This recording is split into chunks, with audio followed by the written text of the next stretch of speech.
E esse temor é justamente também trazendo a questão da base do Lula. Lula busca agora formar uma base no Senado e na Câmara dos Deputados.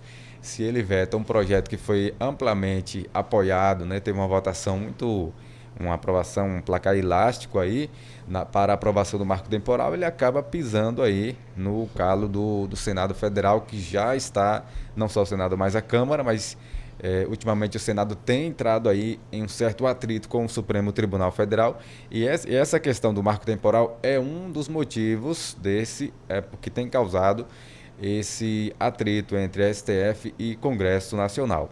Mas para manter a coerência de defensor das minorias, defensor do meio ambiente e dos povos tradicionais, para manter essa coerência, Lula teria que vetar esse projeto aprovado aí no Congresso Nacional. Só que aí envolve a questão da ideologia e a questão da política na prática, né?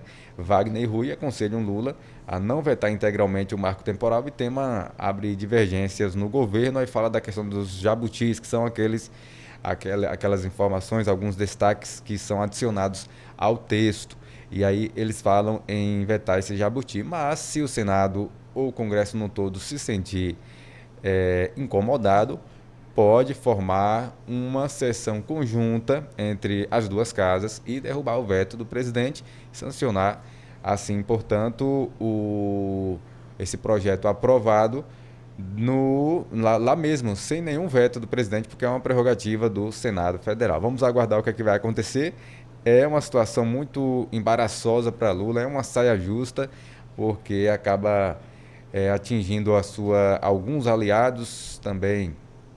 Vem a questão dos militantes, a questão da ideologia e também a política. Tem que ter essa articulação no Congresso Nacional, vai ser complicado para ele resolver esse imbróglio, viu, Tony Filho?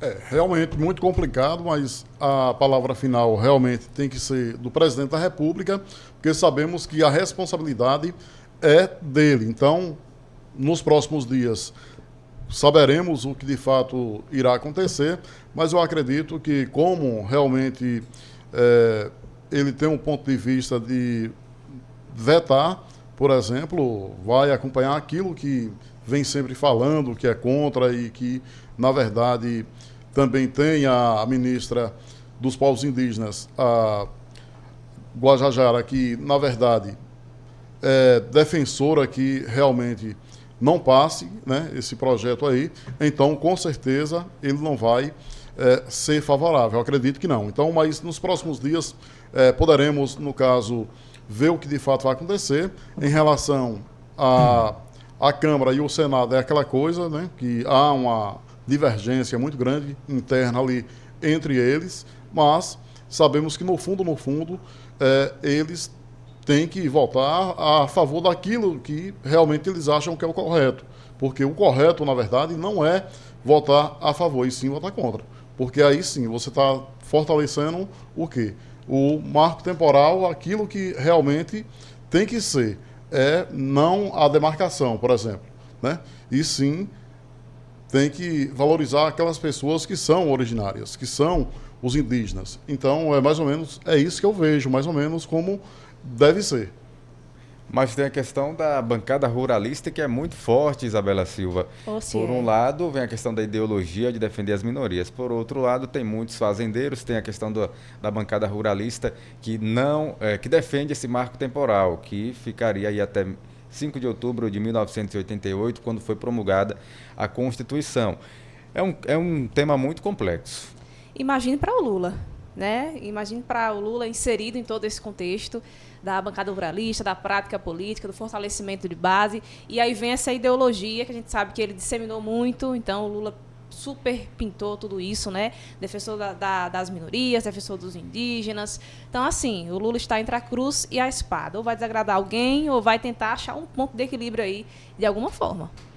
Tá difícil, viu, Romário, encontrar um ponto de equilíbrio aí entre o apoio político e a ideologia.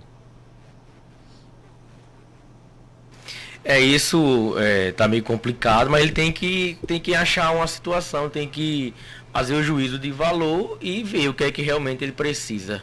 Porque, assim, para beneficiar as comunidades tradicionais tem que ter, ser aprovada essa emenda.